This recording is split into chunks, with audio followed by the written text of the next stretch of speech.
Alô, alô, povo de Deus, a paz do Senhor Jesus.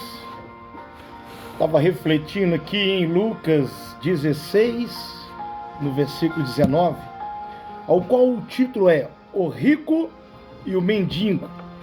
Muitos conhecem como o rico e o Lázaro, que diz: ora, havia certo homem rico que se vestia de púrpura e de linho finíssimo, que se alegrava todos os dias com grande ostentação. Havia também certo mendigo chamado Lázaro, coberto de feridas, que ficava deitado à porta da casa do rico. Ele desejava alimentar-se das migalhas que caíam da mesa do rico, e até os cães vinham lamber-lhes as feridas. E aconteceu que o mendigo morreu e foi levado pelos anjos para junto de Abraão. Morreu também o rico e foi sepultado. No inferno, estando em tormentos, o rico levantou os olhos e viu ao longe Abraão e Lázaro junto dele. Então, gritando, disse: Pai Abraão, tenha misericórdia de mim, e mande que Lázaro molhe a ponta do dedo em água e me refresque a língua, porque estou atormentado nesse fogo. Mas Abraão disse: Filho, lembra-te que você recebeu os seus bens durante a sua vida, enquanto Lázaro só teve males. Agora, porém, ele está consolado aqui, você está em tormento. E além de tudo, há um grande abismo entre nós e vocês, de modo que os queiram passar daqui, vocês não podem, nem os de lá passar para cá. Então o rico disse: Pai, eu peço que mande Lázaro à minha casa paterna, porque tenho 5 irmãos, para lhes dê testemunho, a fim de que não venham também para este lugar de tormento.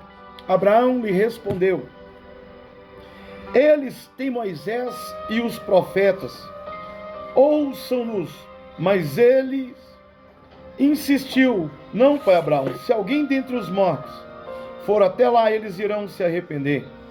Abraão, porém, lhe respondeu: Se não ouvem Moisés, os profetas também se não deixarão convencer, mesmo que ressuscite alguém dentre os mortos. Que passagem bacana, né? Muitos não entendem muito, não. Como que seria um grito de uma alma perdida? Pense comigo. Nesta parábola, o rico e o Lázaro, o Senhor Jesus pintou em vivas cores a realidade do inferno, do tormento eterno. E lá no inferno a Bíblia revela que o grito de uma alma por missões, o homem atormentado implora pela evangelização de seus 5 irmãos, que ainda se encontravam na terra, a fim que os mesmos não fossem para aquele lugar de tormento. Esta parábola registra 3 gritos: o grito da terra, os irmãos do rico, o grito do inferno, o rico atormentado, o grito do céu, Abraão, o pai da fé. Isto aumenta mais ainda nossa responsabilidade para evangelizar as almas perdidas, arrebatando-os do fogo. O que você acha disso aí, ouvinte? O evangelho ele é muito escandalizado hoje em dia, no ano de 2025, porque muitas das vezes as pessoas estão dando mais valor ao dinheiro, à sua cota moral, e esquecendo que a obra de Deus ela é de graça para todos. Busco eu, Gilcimar de Assis, e pretendo estar nesta fé minha, que cada dia que passa é aumentada, porque Deus tem cuidado de mim e da minha família. Mas imagina só você, hoje lá dentro daquele tormento total, e simplesmente você olha mais acima e você vê aquele que você pisava nele, ali com os olhos cheios de lágrimas, porque estava te olhando ali naquele momento. e simplesmente via que você estava em sofrimento. A pessoa hoje, ela simplesmente, ela quer o bem só para si própria. Mas muitas das vezes esquece que a Bíblia nos ensina a sermos mansos, humildes e prudentes. Só que essa prudência hoje, quanto você está disposto a fazer pelo seu próximo. Será que você não veria uma família aí passando perto de você neste momento? Ela nem poderia te pedir algo para matar a fome dos filhos, ou da filha, ou do esposo, ou da esposa. Simplesmente passaria perto de você e um simples olhar já indicaria que aquela pessoa está ali precisando de algo.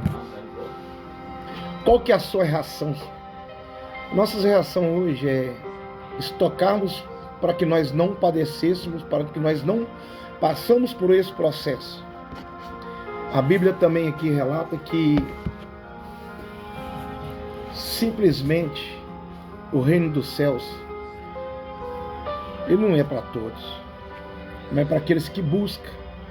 O rico atormentado se lembrou dos seus 5 irmãos que ainda estavam na terra, e ainda vivia na terra, e pediu para que voltasse para testemunhar os seus familiares, a fim que não irem também para o inferno. Ou seja, se você está em vida hoje, por que não abrir o seu coração e buscar Deus? Não é isso?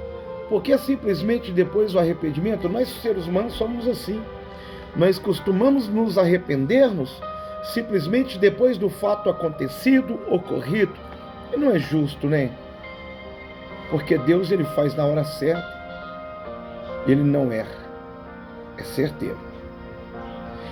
Lá em Hebreus 9:7, a Bíblia afirma aos homens: está ordenado morrerem uma vez só. Vindo depois disso o juízo para aquele rico, não havia mais jeito. Porém, para os seus irmãos que ainda estavam vivos, haviam esperança. Lá em Eclesiastes 9:4. O sábio Salomão afirma: para aquele que está entre os vivos, há esperança, porque mais vale um cão vivo do que um leão morto. Olha só para você ver que comparação. Lá em Judas, o apóstolo escreve dizendo: e tenho compaixão de alguns que estão em dúvida, salve outros, arrebatando-os do fogo. Quanto a outros, sejam também compassivos, mas com temor, detestando até a roupa contaminada pela carne. Também em Mateus 16, vai dizer, Jesus disse: vão por todo o mundo. Lá em Marcos 16, vão por todo o mundo, pregue o evangelho a toda criatura. Quem crer e for batizado será salvo. Quem, porém, não crer será condenado. Lá em Mateus afirma que já está, né? Em João, né? Já está condenado. Aquele que crê será. Está falando, quem não crê já está. Tem alguns livros que são um pouquinho mais explícitos. Por quê? Eles são mais lícitos, né? Quer dizer, por quê? Porque já falam sem ter medo de errar. Hoje nós temos esse problema de ficar com medo de falar uma palavra para afastar o irmão, mas ele vai ser passado a mão na cabeça dele, amanhã ele vai estar pecando do mesmo jeito. Então é melhor você ser mais duro e ele ser seu inimigo hoje, mas ficar com aquilo na cabeça. Não, a palavra de Deus saiu da boca daquele homem, então eu preciso consertar. Não é assim mesmo? Olha só para você ver aqui, ó. Em Lucas 16, 24, o rico atormentado chamou por misericórdia Abraão e pediu alívio para todo o tormento que estava passando nas chamas do inferno. Muitos vão pela dor, né? Mas e o grito do céu? A resposta que Abraão deu ao rico foi a seguinte: filho, lembre-te que você recebeu os seus bens durante a sua vida, enquanto Lázaro só teve males. Agora, porém, ele está consolado aqui, enquanto você está em tormentos. O grito do céu e de consolo. Pois em Apocalipse 21:4, a Bíblia afirma que um novo céu na nova terra enxugará os olhos de toda lágrima de todos os olhos, e já existirá mais morte. Olha só para você ver, não existirá mais mortes. Mas por quê? A Bíblia afirma que no novo céu e na nova terra, né, haverá luto, nem pranto, nem ranger, nem dor, porque as primeiras coisas passaram. Se Jesus falou muito sobre a realidade do inferno nos seus ensinamentos, falou ainda mais do céu. Em Mateus 13:43, ele disse que os justos resplandecerão, olha só, como o sol no reino de seu Pai. Em João 14, Jesus ainda diz: na casa de meu Pai há muitas moradas. Em Apocalipse 7:16, a palavra de Deus afirma: jamais terão fome, nunca mais terão sede, não cairá sobre eles o sol, nem qualquer outro calor forte. O Cordeiro que está no meio do trono os apacentará, os guiará para as fontes da água da vida. Portanto, o céu é lugar de consolo e de felicidade. Esta parábola nos alerta sobre a realidade do céu e do inferno. O inferno é um lugar de tormento, enquanto o céu, o inferno é lugar de tormento, enquanto o céu é lugar de consolo. Nem olhos virão, nem ouvidos ouvirão, nem jamais penetrou em coração humano que Deus tem preparado para aqueles que o amam. Aqueles que amam a Deus. 1 Coríntios 2, no versículo 9. Está disposto? Quem conheceu a minha vida aí, lembra de mim? Hoje sou a nova criatura. Renunciei o mundo lá fora para estar nos pés do meu Senhor Jesus Cristo, e Ele tem cuidado de mim. Ele me tirou de um charco de lodo, Ele me colocou de pé, Ele me deu a família, Ele me deu meu trabalho, Ele me deu os bens materiais, Ele me dá a saúde, Ele me dá força para caminhar, Ele me coloca de pé quando estou deitado, cansado. Precisa de algo melhor? Ei, eu sou feliz. Seja feliz você também. Deixa Deus trabalhar na sua vida. Seja como Lázaro. Por mais que ele estava ali desamparado, não enxergavam ele permanecia com propósito, que era Deus em primeiro lugar. Muitas das vezes estamos deitados à beira da porta de um homem que poderia nos ajudar, e ele está no nosso lado todos os dias, mas pedimos a outras pessoas que não convém, que não tem nada a ver. Deixa Deus trabalhar na sua vida hoje. Não faça como o rico. Ele tinha tudo, achou que não precisava de mais nada.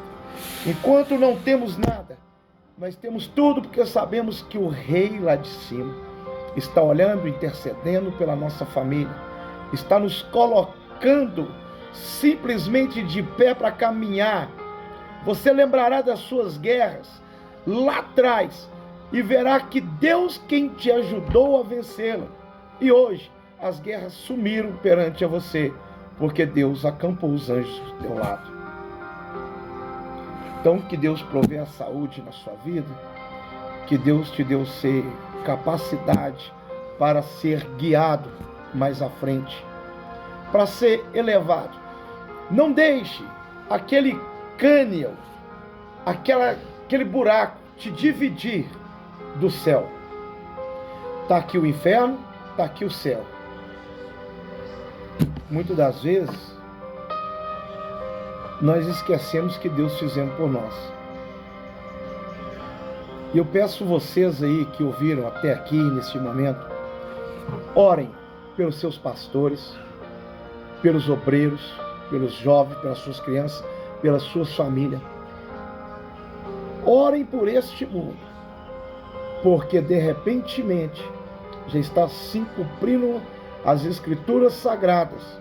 Você já está vendo aí que muitos já estão se desfazendo da palavra de Deus, já estão não dando mais crédito, não estão amando mais o Evangelho. Hoje tudo é movido à base do dinheiro. Eles querem te obrigar a coisas que não estão dentro deste livro sagrado. Então, leia mais a Bíblia, ore mais a Deus, jejune. Sinta o poder de Deus na sua vida. O grito de uma alma perdida. Esse é o título hoje. Não seja essa alma perdida. Mas quando essa alma perdida gritar por socorro, ajoelhe com ela e ore a Deus. Amém? Que Deus abençoe a vida de cada um de vocês. Que Deus possa abraçar você neste momento, te curando. Que Deus possa tirar toda a tristeza do seu coração e preencher com alegria nesse dia, no amanhã, no futuro. Mas para isso, coloque nas mãos dele. Amém? Paz do Senhor. Que Deus abençoe a sua vida. Um abraço do seu irmão em Cristo, Gilcimar de Assis.